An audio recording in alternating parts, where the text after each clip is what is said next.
Hello, everyone, and welcome to Magma Rage's episode 26. With me, I have Pandemonia, and I am Dib. I usually just don't introduce myself, I realized. But yeah, uh, today we're going to be talking about the meta in these early stages of Knights of the Frozen Throne, and also covering a bit of the esports action coming up, Hearthstone Global Games, and the ESL action that occurred over the week. But first of all, let's talk a little bit about the current Hearthstone meta, how we're finding things, and where sort of classes are lining up at the moment. Um, I think like one of the big talking points has actually been how Rogue has struggled uh, in Knights of the Frozen Throne. Without Quest Rogue as a viable deck, we've pretty much gone back to mostly just Miracle Rogue being viable, and it's not been all that successful at the moment. So, Yeah. like, from me, it seems like Rogue is probably one of the lowest classes right now, certainly in terms of representation, if not power level. Um, Yeah, but yeah. yeah, I think the problem is Miracle Rogue. I think because it used to prey on the sort of unrefined control decks. It used to prey on unrefined decks and control decks. But I think the problem is now a lot of the control decks are actually have enough answers and threats yeah, to beat the Miracle Rogues. I mean, you obviously know more about, but that's yeah. just kind of my feeling when I have played against Miracle Rogues. And obviously, your aggressive decks still stomp Miracle Rogue. Yeah, Jade Druid is not as favorable a matchup as it used to be. It used to be heavily Yeah. favorable for the Miracle Rogue, but honestly, cards Now like it's Spreading Plague are really hurting Miracle Rogue in that matchup, as yeah. well as like Malfurion Yeah. and stuff like that. That's really where Miracle Rogue suffers in that matchup, so it's not really been helping it there. But yeah, unfortunately, nothing else new coming out of Rogue. Not really a surprise looking at the Rogue cards. Tempo Rogue's not really become a thing. Maybe we'll see a little bit of innovation. I've seen some Malagos lists, but and Mill Rogue is like playable, but mostly Rogue is pretty much just Miracle Rogue, so nothing much new there for Rogue players. Yeah. One of the big classes that has won quite a bit in this meta is Priest actually. Yeah, priest actually. Priest's done pretty well. It's getting like a lot of representation. The Kazakus priests are kind of back using that using Raza the Unchained. Was it Yeah, Rise of chained? the Unchained. Is it Yeah, Unchained? Okay. the Uh, Unchained. Yeah, yeah. she's off the hook. Wow. Oh. Uh, Raza the Unchained to make that Void Form hero power free, and that hero power is really nuts when it's free because it refreshes every time you play a card. Yeah, you can So just like go machine gun, and that's why people like started calling machine gun priest. Literally. yeah, and there's also like Big Priest, which I think has been quite interesting with like Shadow Essence and Eternal Servitude to bring back Yeah, I big lost things like and one just keep earlier going. where like big thing like they barnes into something big, and then they shadow essence to Ysera, and then you Yeah. know bad things happened. Yeah, I played a bit of that myself. Like it is a fun deck to play. Probably not as Uh, good as Easy Big Easy Druid, but it's actually kind of close to it. Like if you need uh. more decks like that for a lineup, it kind of does suit um, Yeah, that kind of a lineup. Um, and then like Mage, I think the one big surprise is that pretty much the main Mage deck we've been seeing has been Quest Mage, or yeah, and Exodia there's Mage. still, I think, I'm not sure about the numbers, but there's a fair bit of like an elemental control kind of mage Yeah, with Jaina and Baron Geddon, because obviously the synergy between, uh, like, the thing is surprised. I'm actually surprised that like Jaina, once you get yeah. a hero power online, it's actually quite powerful. Like Mm. when you know the Everflowing life and being able to ping and create the 3/6s. Yeah, the heal is just worth a lot actually for Yeah, I didn't realize how that deck. powerful it would be, to be Like honest. lifesteal, especially when you're getting it on so many minions that Permanently, are like, decently statted as well, exactly. and things like Baron Geddon, as you say, the end of turn effect on Baron Geddon counts as him dealing damage, so you actually get the lifesteal from that, which is pretty nuts. It's like Yeah, a you basically fully reheal yeah. a lot of times. I've lost to that where I was like, okay, I win next turn against the mage, and then it's like Frostless Jaina into some healing, and you're like, okay, now I've run out of cards, and they're on 30 health again. Well, it just Damn. happened. I played a game like about half an hour ago where, I got them. I popped their ice block and won. They have no board. They had just the what's it, the Pyrus, and then they play Baron Geddon, and oh, look, they're on 30. Yeah. Yeah, I Uh, also lost to like Pyros, the 10 mana Pyros, with healing or with a lifesteal is pretty nutty. But yeah, I think Frosted Jaina is kind of surprised, but I don't think the deck is quite there yet yeah, to really contest. Um, Shaman's kind of been a surprise. We haven't really seen any innovation out of Shaman. Pretty much just token Shaman still for and they've Shamans. swapped out like 4 or 5 cards, so nothing Yeah, too there's a little bit of life-threatening. experimentation with some of those cards, but honestly, I don't think those lists are refined, and I think they'll probably closer go back to what they were before any of the Knights of the Frozen Throne cards, to be honest. Warlock's seen a little bit of a revival, more of the like control warlocks, your hand locks and Kazakus Defile locks. obviously being the MVP, I think there.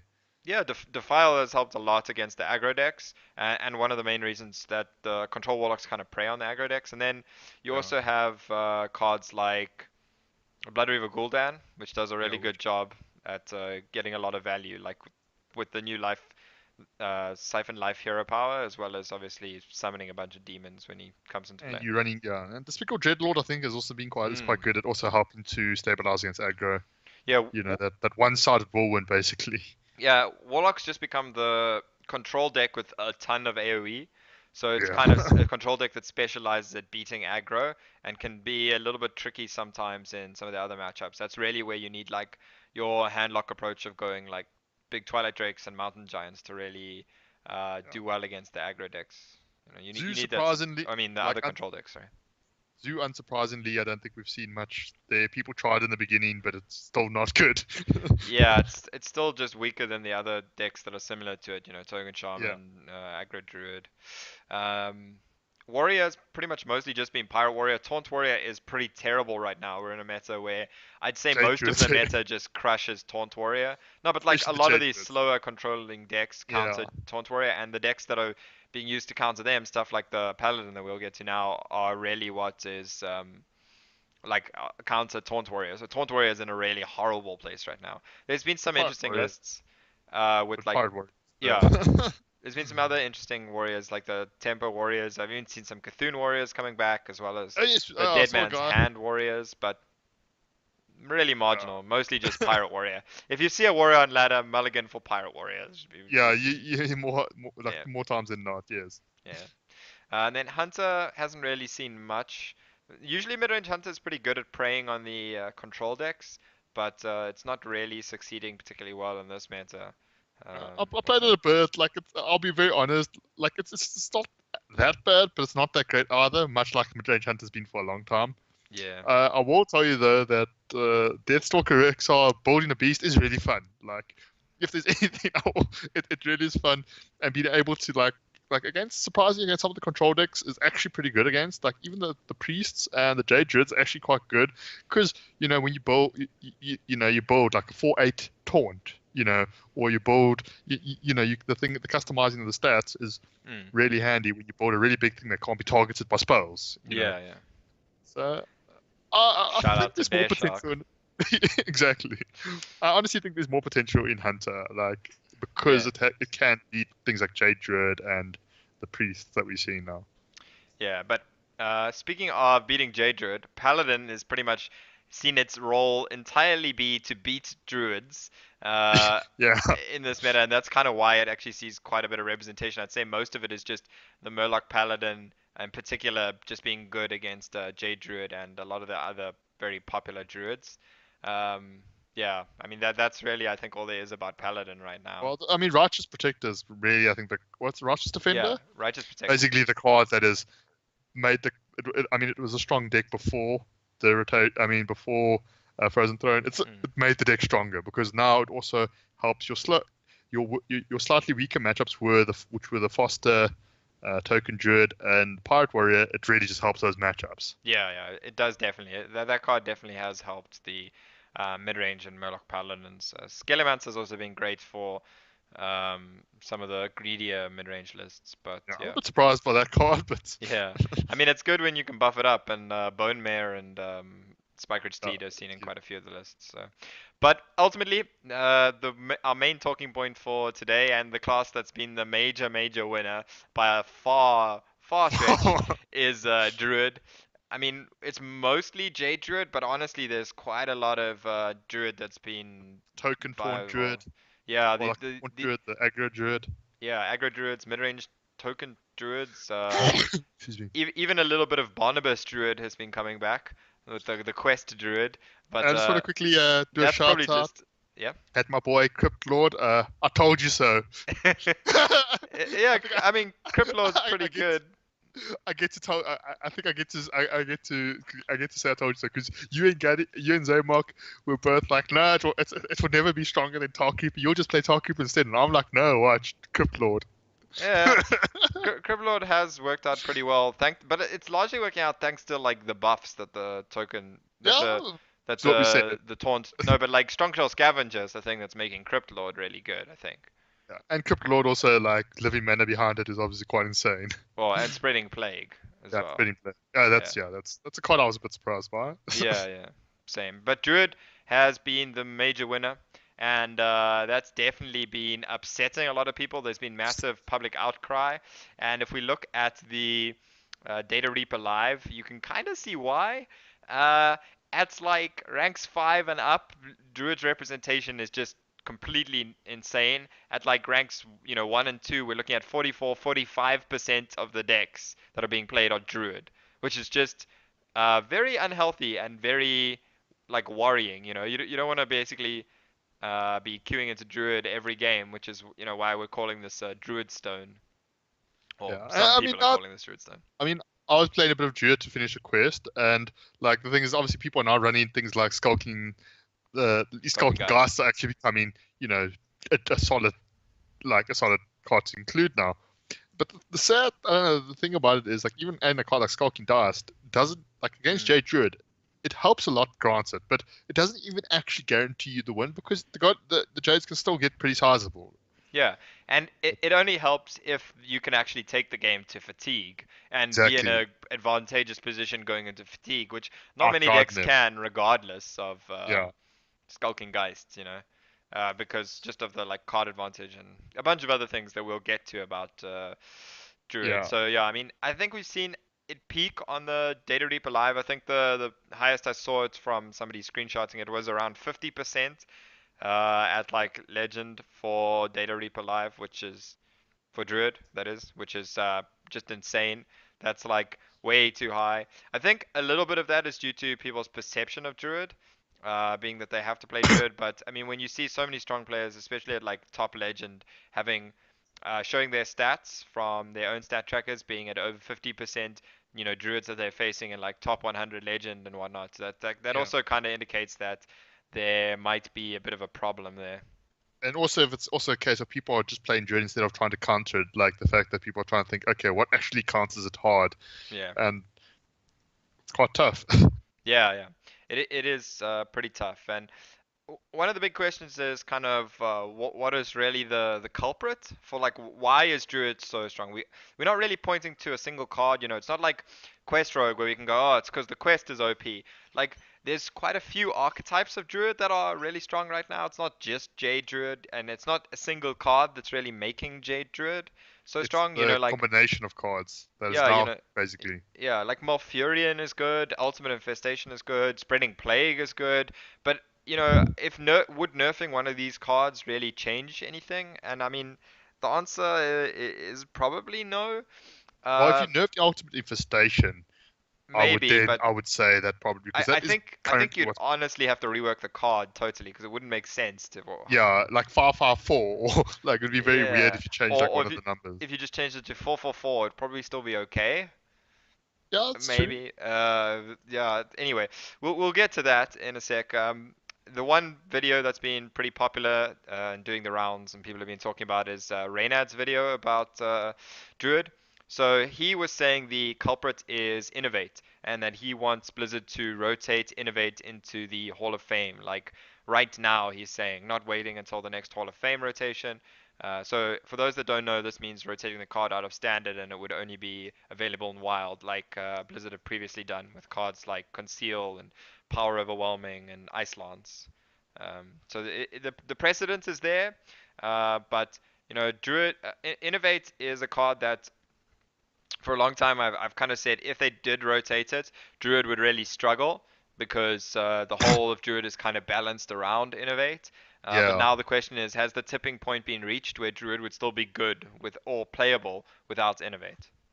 Yeah, and I mean, like the thing is, like coming from a background like I refer to Magic the Gathering, the fact that a card like Innovate has survived this long is quite surprising Hmm. because if you look at Magic, they had a card, okay, Grant was which cost 0 that added 3 mana called Yeah. Black Lotus, and if even for none, it's one of the most expensive cards, and they realized very shortly afterwards that was not a good idea.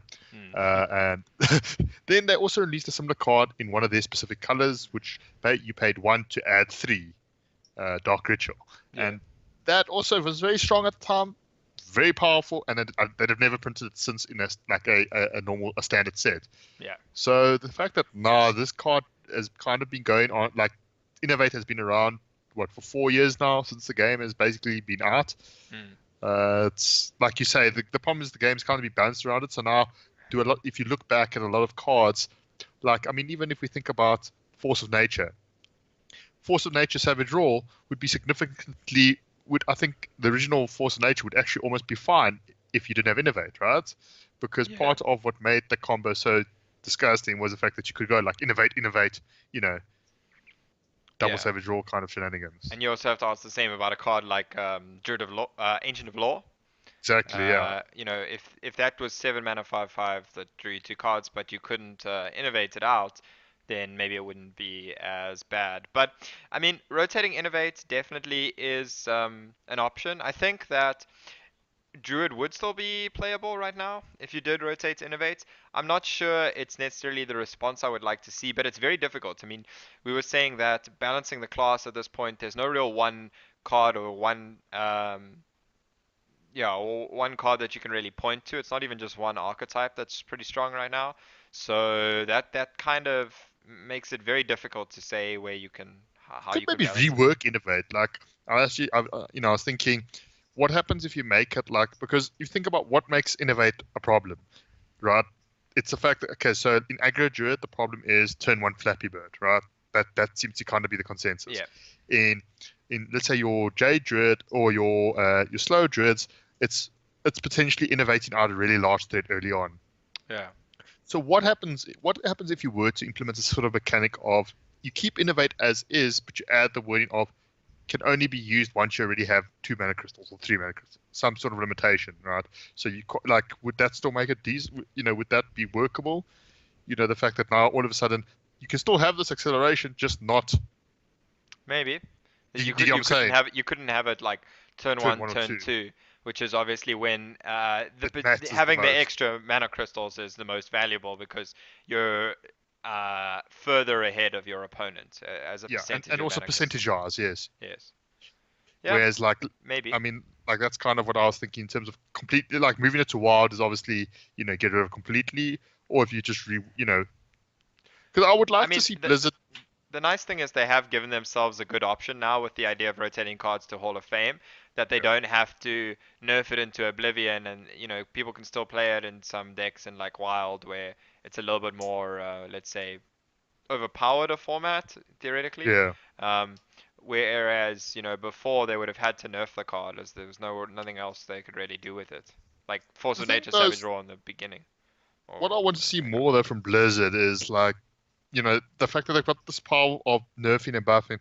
I'd like to see more cards like reworked, like in terms of still like balanced to be playable still, rather than just be nerfed to oblivion. Because as of yet, we've seen nerfs to oblivion, Yeah. and we've seen like rotations to. I mean, Yeah, I the mean one like the card Warsong Commander, Blade exactly. Flurry, Ancient of Law even is not really I mean, Starving playable. Buzzard. Yeah, I mean, Starving Buzzard. the only cards I think that kind of were decent nerfs were like Leroy and Gadget and Auctioneer are the ones that come to mind. Unleash the Hounds. I mean, it Yeah, changed quite a yeah, bit since okay, its that very changed early a lot of stage, time. but Yeah, that was a good rework if you think about it. It's in a pretty yeah, good I think state. so. But I mean, besides that, majority. I mean, if you compare that to the number of cards that they've completely killed, Yeah, yeah, yeah. Anyway, but one of the main points that Reynad was making about Innovate is that it allows you to play all your ramp cards like in a deck, and that now thanks to big late game threats like Lich King and Ultimate Infestation, you're really able to just ramp without care. Yeah, And you like can to a empty your certain hand. extent, yeah, I don't really agree on the Lich King point. I don't think innovating out Lich King is always a game winning. There's a lot of cards you can get that really don't work for certain scenarios, like Doom Pact or cards like that that won't necessarily be that Even Death great. Grip, like a Death Grip can just be bad against, Yeah, that's certain true. decks. Yeah, so I don't really know if innovating out Lich King is always a problem, but the point is having high value cards. I mean, even if you remember back to the days when we had Ragnaros Firelord, Yeah, uh, innovating out Ragnaros was always like a really powerful play because it had such an immediate impact as well, right? yeah, And that's kind of the thing with Lich King. I think that's kind of the point he was making. I think Ultimate Infestation, when it's the big innovates, is a one little as bit well. more of a culprit. But we'll get to that a little bit later. The other thing that makes Druid quite insane right now on ladder is there's just lots of archetypes of Druid, so it's very difficult to Yeah, mulligan against. You don't know whether to mulligan against aggro Druid, taunt Druid, mid Jade Druid, or even like Malygos Druid or a Ramp Druid, any yeah. other, or yeah, easy big, easy Druid. It's very difficult to know what to mulligan against, so that can make your mulligans very inefficient, which kind of um, inaccurately inflates Druid decks win rates, if you know what I mean, because people Yeah, mulligan poorly because of lack of knowledge rather of the deck, rather than let's say having what the true win rate would be given if you knew your opponent's archetype, for instance. yeah, Yeah. because I mean, it's now it's a case of the problem now is like certain cards in certain decks you almost have to have if you want, let's say, beat Jade Druid, or you have to have if you want to beat Token Druid. But the problem is that like 9 times out of 10, that same card is then absolutely terrible against the other Druid Yeah, like if you because keep of the your anti-aggro card or something against Jade Druid, but then let's say it's like a mid-range paladin, you keep an anti-aggro card in case it's like an aggro or token druid, and then it turns out to be a Jade Druid. Well, now let's say you have a card that's not very efficient. Like let's say having Rallying Blade early on against Jade Druid is it's just pretty bad. inefficient because Yeah, it's not. Yeah, you really got nothing to hit most of the time. You kind of just sometimes end up using it to hit face, which is pretty inefficient. yeah. So I mean that's I mean that's a similar back in the day. People remember to Zoo and Handlock in with Warlock when both of Mm. those decks were strong. That was a similar thing, is and back then you could at least like the one way you could try and was the whole you try to see who how many cards they're mulliganing. That was like kind of the trick to try and work out. If they mulligan their whole hand, you thought it might probably be more likely Handlock, whereas Yeah, Zoo would yeah. keep all the cards. Whereas now you don't even have that anymore after they Mm. patched it. Yeah, yeah. Yeah, after changing the way the mulligan works. So that Yeah. is definitely an issue. And I mean, innovate is also, as we spoke about a little bit, just crazy and aggro druid. When you're innovating out that vicious fledgling, and like that's kind of shows how like innovate is pretty important in a lot of these druid decks. And I think aggro druid would still be decent even without innovate. I have to Yeah, say, like I think that deck wouldn't necessarily go anywhere. I think it just doesn't get the free wins from a turn one vicious fledgling because yeah, let's it not would lie. definitely affect its win rate. Yeah. Because I mean, sometimes turn one vicious fledgling just wins you a game, like Yeah, straight off the bat. Yeah, I mean, there's lots of really good answers. If you can answer Vicious Fledgling efficiently when it comes down like that with, Frostbolt, Fiery Warx, those kind of things, Yeah, it's then obviously great, yeah, it can be really good. And innovating out Vicious Fledgling on one is not always the best play, to be honest. but But it's usually pretty it's good, and yeah, yeah, and it can definitely be a problem. And then the final point he's kind of making is that what this results in, this Druid infestation, haha, oh it no, that's results in horrible. a meta that can't really solve the Druid problem naturally. So like everything just warps around it. What you end up having is decks that are popular merely because they're good against Druid, and then decks that are just good against the counter decks to Druid, rather than decks being popular because they're strong on their own, and then Yeah, maybe being it's good against these decks and bad against these. It's kind of just everything's about Druid, and can you be good against Druid? And if let's say as a class you can't be good against Druid or the things that are best against Druid, you just fall to the wayside. yeah, and Um, that's the problem because I mean that's something similar to where Quest Rogue I think kind of was also hitting. Like yes. basically, like the format also warped around. Basically, it became a Yeah, a case little of bit. you couldn't play control at all because it didn't have the tools to beat Quest Rogue. It Yeah, was yeah. that simple. Like. you had Yeah, to if play a Quest Rogue hyper was aggressive. popular on ladder in a particular day, it was very difficult to play control because you would just lose to Quest Rogue most of the time, and Yeah, it's kind of like that. I'd say it's obviously to a much worse extent now, just because yeah. Druid has a much higher representation than Quest Rogue ever really had. Yeah, Um, Crash Rogue, even when it was a problem, was still actually only about 50-20% of the meta, I think, if I yeah, yeah, correct me if I'm wrong. It was not somewhere around there. excessively high. Yeah, yeah, Whereas like now, we'll see how these win rates, you'll have to keep, 50% is obscenely high. yeah, yeah. So that kind of what are your thoughts overall on the points Reynad made and the fact that they also had the Tempo Storm meta snapshot, just having tier S with 5 Druid decks, which I think was a bit of a joke, but Yeah. well, what are your points overall on like players coming out to make these kind of complaints and Reynad's video and complaints overall? So I watched the video. So the thing is, I think it is good that you have some prominent players who do obviously are quite vocal. Like guys like Reynad, this guy's toast. Where they basically come out and give their opinions. It's just sometimes like especially Reynad comes across as being sometimes a bit too salty and sort of in his views, like he gets a bit too emotional in a sense. Mm, So like he did raise some really good points, but also I think he kind of fed fuel into sort of some of the super salty players about as to yeah, why the Reddit flame fire. exactly like the way he addressed it, he did not help. Instead of calming the crowd, he kind of said, yeah, take some more pitchforks and douse Mm, it in gas and light it. He kind of riled them up even more. So yeah. it will be interesting to see how I think like Ixar did like post like gave us some sort of reply. I Okay, don't know let me if see that. any more of the developers like if they're going to how badly like if they feel the problem is as bad as the players feel it is. It will be Yeah, interesting to see, do they do an emergency nerf? Do they, what do they do? yeah, Do they still wait for it to try and fix itself? Or, like this could, I mean, like these sort of scenarios are quite crucial in terms of does a game, do a lot of people decide, okay, cool, I'm out of it, cheers.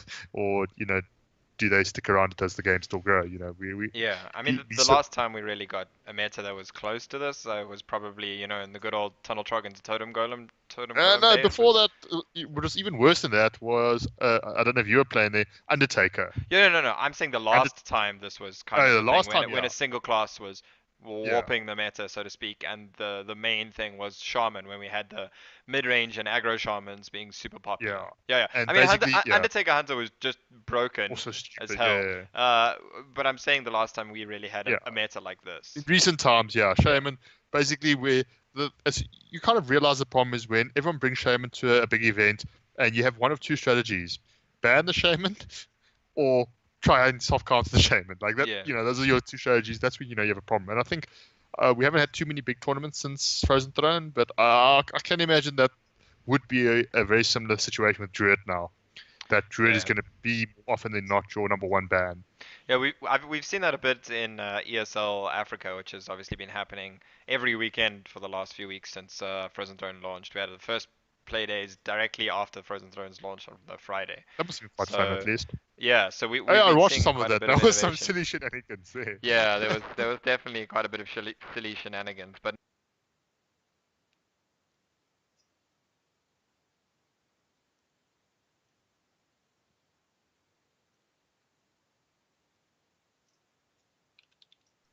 sorry about that. My headset died there for a second. Oh, yeah, I Wireless was about. technology. So I was saying there's been one player that hasn't brought Druid in the last Can I guess who it was? uh Let's start with an S. No, no, no. It Oh, wasn't. It wasn't. It wasn't Scythe. It was oh, It was Saliom. oh, really? It does start with an S though. Oh. I was uh, honestly going to guess Scythe because y- he likes bringing off the wall, he likes bringing these really weird, wonderful things, yeah, I think he brought Druid both times, but it got banned. which I mean is Yeah, no, no, it unexpected. didn't get banned on Sunday. It got banned on the Saturday. But anyway, that does kind of nice. Well, okay. Before we nicely segue into the ESL stuff, I think the big point for me about Druid is that the issue right now is not a single card. It's that Innovate, I think, used to be a very skill testing card in particular, as well as Nourish and cards like this. It was about how can you manage your resources to make sure you don't run You don't out. run out of resources. Yeah, like you know, you have to worry about card advantage a lot of the time and stuff like that. Whereas with Innovate and a lot of these cards now, you don't really have to worry about that. You can just go all into the ramp, and now if you draw your ultimate infestation or a nourish when you've sort of ramped enough, you're just really fine, right? There's so much card Yeah, draw thanks to uh, Ultimate Infestation in particular, that it just means that you can go all in on these ramp plans without being an issue. yeah. And that's That's the the big thing. issue to me. Because Like, previously the whole problem was if you had all the ramp, eventually you reach a point where you're like, okay, cool, I've ramped. Now what? I've got nothing to do. yeah, you kind of had to top deck good card after good card, whereas now all you have to do is top deck one Ultimate Infestation after your ramp and you're Gucci. Or even have it. I mean, I've even had games where I drew like both my ultimate infestations like early on, Oh and yeah, just because I was able to ramp quick enough, I was able to beat an aggro deck who was yeah, smorking me. I able to spreading plague helps you stabilize against yeah. aggro, and then you ultimate infestation, and all of a sudden you were nearly dead. Now you've got a bunch of taunts, five armor, and all the resources of the world. Yeah, yeah. Like it's quite that ultimate infestation is quite a big swing turn a lot of the times. Yeah, I mean, I think the one thing we discussed a little bit before in set reviews and whatnot is that Ultimate Infestations, to me, the most nutty part of Ultimate Infestation is that drawing five cards. Drawing Yeah, five cards with one card, it just gives you such a good payoff for ramping really hard.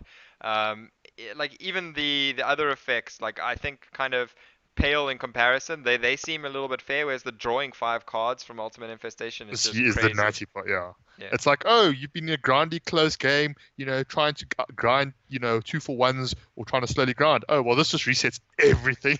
Yeah, yeah.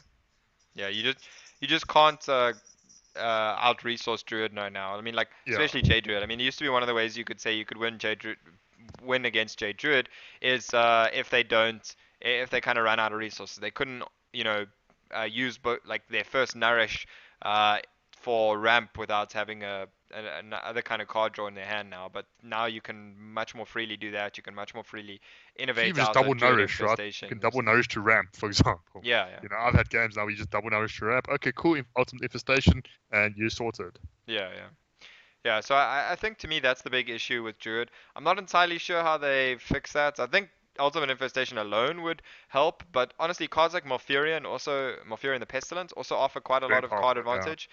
Even cards like Spreading Plague also offer quite a bit of card advantage in a way because you get so many minions on board with just a single So much card. It makes a big stats. difference. Yeah, yeah. I Yeah, mean, but that card has definitely surprised me. I thought it was But going to be too slow. I'll be very honest. I thought it was going yeah, to be too slow and not worth it. But I it's I also kind of thought the meta would be a lot more mid-range heavy, and yeah, against more mid-range decks where they don't have lots of smaller things on the board, instead have uh, fewer bigger minions on the board. yeah, Spreading Plague can be pretty weak.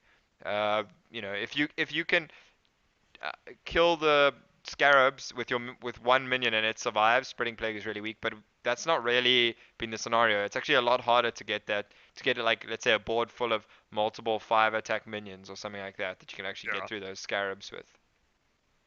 yep, So yeah, Druid is in a very strong place now, and I'm not really sure exactly what what should be done about it, but I'll be very interested to see if Blizzard do have any kind of response. yeah, exactly what they do. Yeah. But we were speaking about it a little bit earlier. Over the last weekend, we had some more ESL African Championships action. Only 7 games over the weekend, as one of the games has been postponed for next week thanks to technical issues. So we'll be having 9 games this coming weekend. On the Saturday, we're going to be having 5 and starting a bit earlier, but you can find out exactly when we start on my Twitter.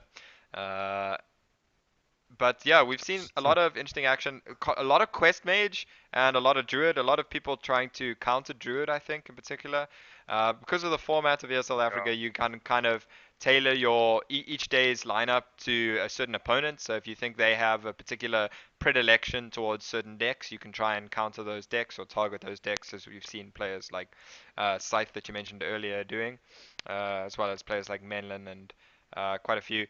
Uh, at the moment, everything's quite even in the group stage so far. We've got a lot of the players on, or we had a lot of the players on 1 and 2 records going into this, so the things are sort of evening out a little bit. The one surprise is that Menlin's still sitting on 1 and 3 at the moment, which is unfortunate. a bit of a unfortunate record now, but I'm sure he'll pick up. But yeah, you can find all that action on the ESL Hearthstone B channel, and you can find on Twitter to find out more details. But the other esports action that is coming up this weekend as well is the Hearthstone Global Games, and the big talking point for that is that there's also like a vote for Hearthstone Global Games. Do you want to give us a little bit of an explanation about what Hearthstone Global Games is? So basically, Hearthstone Global Games was sort of an initiative by Blizzard and basically to try and kind of get a team event going. And so basically, it's been teams of four from around the world. Unfortunately, we didn't have enough. We weren't. South Africa wasn't eligible because we didn't have enough like players getting HCT points. But basically, you had I think one player was selected based on the highest HCT points in the season, and the other three players were basically public vote. Yeah. And they've been. I mean, it's been a long. I mean, it started a good few months ago. It's been a long series of like group stages and top 16, top 32. It's Yeah, been there was but, three group stages. Group like it of was a 48, group long. of 24, and a group of 16. But now it's down to they're playing the semi-finals and the finals live at Gamescom this Yeah. coming weekend, and so the four semi-finalists are like some of them you know you're not too surprised about. It's United States of America, Ukraine, South Korea, and the Czech Republic. And so all of those teams, really strong players. And I mean, if for those of you who do follow a bit of compared to Hearthstone, majority of the names in all those teams will be familiar. You would have heard of them at some point. The team with probably the least known players is probably actually the Czech Republic. Yep. You'd probably have to actually be more into the competitive scene to know those guys' names.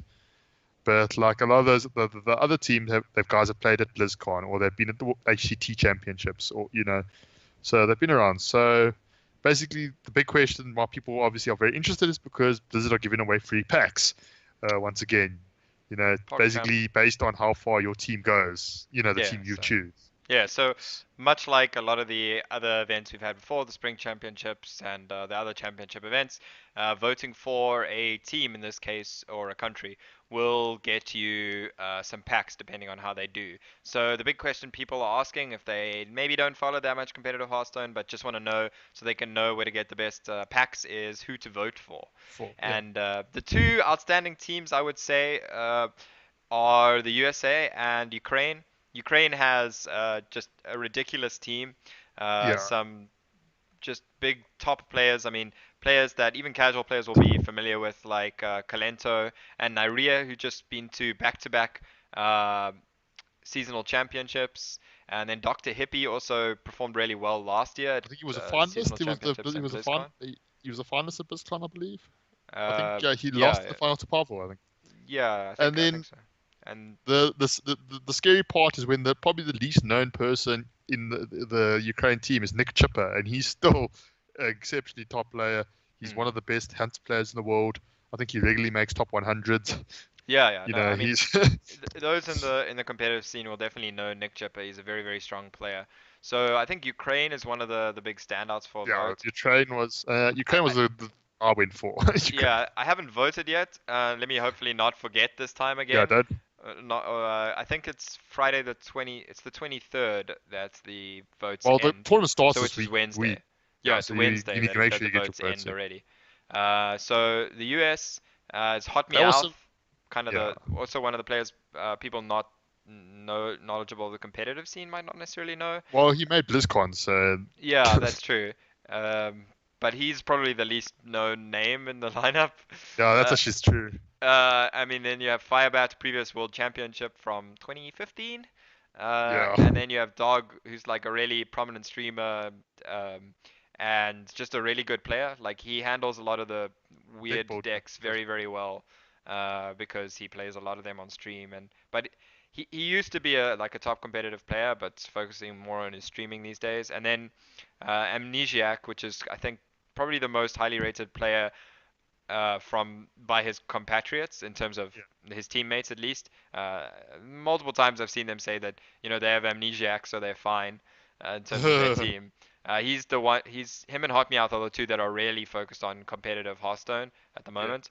Um, and amnesiac is obviously very well known and very often spoke about as he's Young Savage. uh, Yeah, has a predilection for saying savage things on Twitter and such. Yeah, he's Yeah. yeah. I mean, he's very young, but he gets caught.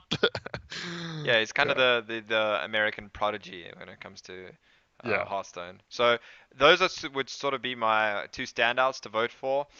If you like going for a bit of left field, I think Czech Republic is probably the best, or the team that I would vote for if I didn't want to vote for those other two. yeah. Stand South Korea's team's still not like the thing is now we've at the point where all teams are pretty good. I mean, even Yes, South yeah, Korea, it's yeah. But I mean, I think Czech Republic Stan Sivka is like a great deck builder and lineup. Uh, like Mega, he's also like his preparation is like really really good as well for tournaments, and obviously he yeah, has a storied uh, gaming history in card games. Obviously yeah, coming from and Magic the chess even. Gathering, Funny yeah, enough. and chess before So that as literally, well. he kind of like I looked because like literally the similar path he went from like chess to Magic the Gathering to Hearthstone. Are you saying he followed in your footsteps? Or I followed in his. It's just tough to say. Yeah, yeah. Yeah, so I mean the Czech Republic definitely a good team, and then we also have South Korea, who also have very strong players. Kranich, Flurry, handsome guy, and whatever. Dahoney. I'm not actually That sure how that you say one it, can't but pronounce. but Um, Dahoney, Kranich, and Hampton are all relatively well known. I mean, they've been at like the ACC championships. They've I been mean Kranich Kranich has is been at obviously probably the Blizzard, most yeah, noticeable. Yeah, the World Championships twice. I've yeah. once played him in a ESGA tournament. Um, Uh, so yeah, I mean, obviously South Korea another good vote, but I mean, I think the two standouts also based on uh, the groups or the seeding yeah. and how the draws are going to go. It would be the US and Ukraine. Basically, Uh, that's kind of the predicted final already because yeah, they're both playing the other two in the semis. So yeah. they're kind of the sort of expected final is USA versus Ukraine. That's kind of the, Yeah, and you I, know, I would say I'd lean slightly towards Ukraine also because I think yeah, the Czech Republic are a little bit closer to America than South Korea are to Ukraine. That's kind of one of the standout things for me. I think the uh, American team probably has a little bit more chemistry than the Ukrainian team, maybe. I don't know how well Kalento necessarily gets along with some of the other players, uh, I would to be almost honest, hesitate because to he say can be how many very players strongly opinionated. I can say. Yeah, how well does Clinton get on with anyone really? Yeah, so that would be the biggest concern for me is teamwork when it comes to the Ukrainian team. But honestly, if they just let each player play and didn't speak, they would probably do fine. Yeah, They could probably win like that anyway, so they don't really need teamwork so much. I don't think it does help a lot though, and I'm sure with their preparation there it'll help a lot. And yeah, yeah, I think Ukraine are kind of I think where I'm gonna be putting my vote. yeah, Yeah. yeah. Okay, so that's all we really have for this episode of Druidstone. Um, no, yeah, so that's all we really have for this episode of Magma Rages. If you have anything you want to let us know, you can find us on Twitter at Dale Pond there for Pandemonia and at Dib underscore gaming for myself. And you can also leave us comments in the comment section of the YouTube video. Let us know, like, subscribe, and follow on Twitch as well if you can. It helps the channel grow and helps us know that people actually are liking what we're putting out there. So thanks a lot for Cheers. watching. Cheerio.